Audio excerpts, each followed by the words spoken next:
Hello guys, welcome to Online Web Tutor. I am Sanjay. We are learning CodeIgniter for framework tutorial. This is our part number 22.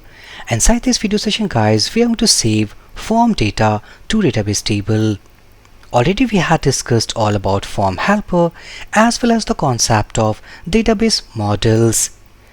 Now we are going to mix two concepts, something a form and a model, to save our data inside database table.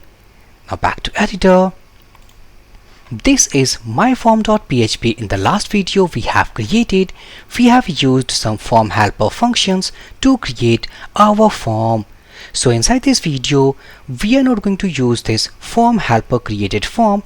Instead we will use all about HTML form element.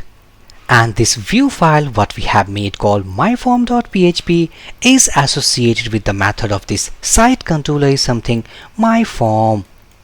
And this myform has a route inside this routes.php which has a getRequest type, and this is our route name. Back to view file, remove all these written codes. So instead we will create a HTML form element. Inside this form we are going to define three different fields. Why three different fields? Because right now inside database we have a single table called tbl_users, and inside this table we have a name field, email field and a phone number. This is auto increment ID. So inside our form we want the field of name, email and the phone number. By the help of a model what we have created in the previous videos, that is user model, we will save our data to database table. Now back to myform.php. Let's create a simple paragraph tag. Here we have a name as a label. This is input type text field. So let's say type equal to text. Here we have the name attribute. Let's say txt underscore name. We are going to add a placeholder attribute, so let's enter name. So this is for the name field. I am to copy the same piece of code to two more times. This is for the email address, and the third one is something for the phone number. This is input type email. Here we should have called txt underscore email. The placeholder is something enter email. Here we have the phone number, so txt underscore phone, enter phone. And finally we need a submit button here, so let's say a paragraph tag. Inside this paragraph tag I am to call a button which has a label of submit and its type equal to submit. Now inside this form element, means opening of this form element, we want some attributes. The first attribute I will write something method equal to post, and the second attribute we need called action URL. It means when we submit this data will submit to this action URL. Now we are going to use the same method.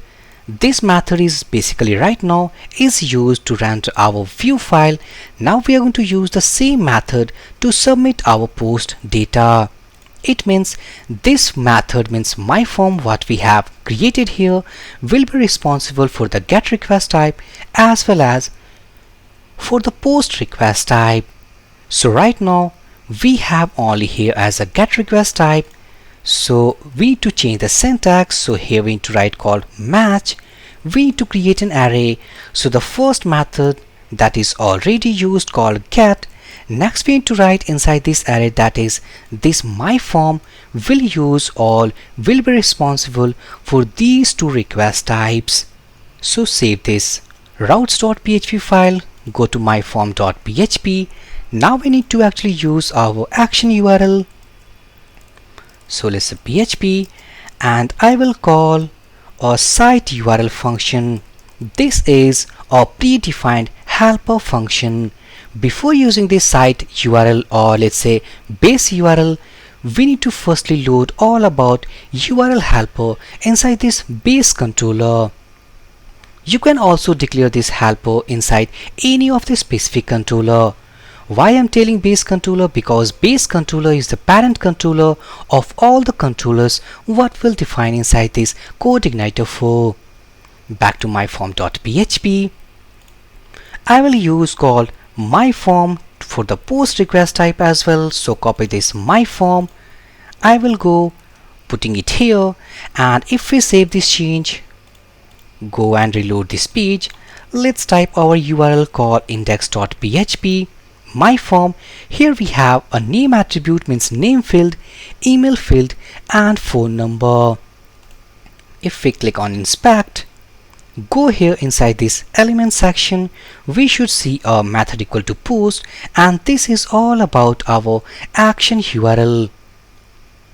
Now go to editor, press Ctrl B, go inside this config folder. Inside this config folder we have app.php, and this is the URL, means project URL what we are using. Right now, as we can see that we have added public here. In the next sessions also we will see that how can we remove public from the URL. After removing public from URL, we don't need to actually include this public as a static value inside this base URL. Now close this file, press Ctrl B. Now next, inside this method, as we know that this myform method is going to accept for the post data. So let's say if this request, here we have called get method. First we need to check that the request is coming to this method is equal to post type. Let's say data equal to this request. Here we should have a method called get var. By the help of this get var, we are going to take all the post data what we are submitting from this form. Go here. Simply if I type print data, save this file, back to browser, reload this page, and if we pass any data here, click on submit. Now as we can see that we have a name attribute with the txt underscore name, txt underscore email, and txt underscore phone. Now we need to save this data what we are getting to our database table. Now we are going to use all about the concept of model. Back to editor. First of all, we need to load our model. Already we had discussed about this in great detail in previous lectures. Scroll down. Let's comment that first of all we need to create a user model instance. So here we have user model instance. Next we need to prepare for the data. So let's say form data equal to make an array. Inside this we have name field, email field, and the phone number. These are basically the column names of our table. Also we can check these column names inside here. So we have name, email, and the phone number. Now we need to pass our value here. So let's say data.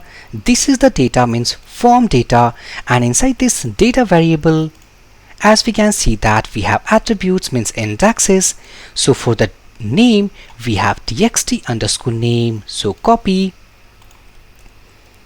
and I need to pasting it here. Now if we copy this data, go here for the email, and for the email we have txt underscore email, pasting it here. For the phone, txt underscore phone. And finally I am to call a insert method, or even if we want to use, also we have a save method. So we are going to use insert method. So let's say user model, need to call insert, and inside this we need to pass our data. So here we have form data, copy and paste. Let's say echo. Within that I need to create h3 tag, and let's say form has been saved successfully. Inside this else block, let's echo, we have some error. So what I will do inside this h3 tag, let's say that failed to save data. Now save all these changes, go and reload this page. Let's pass some value.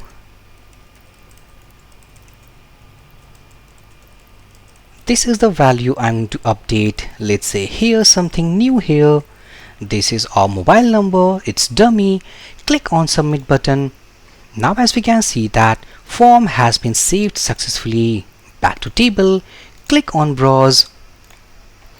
And as we can see that at the last we have saved our data from our form.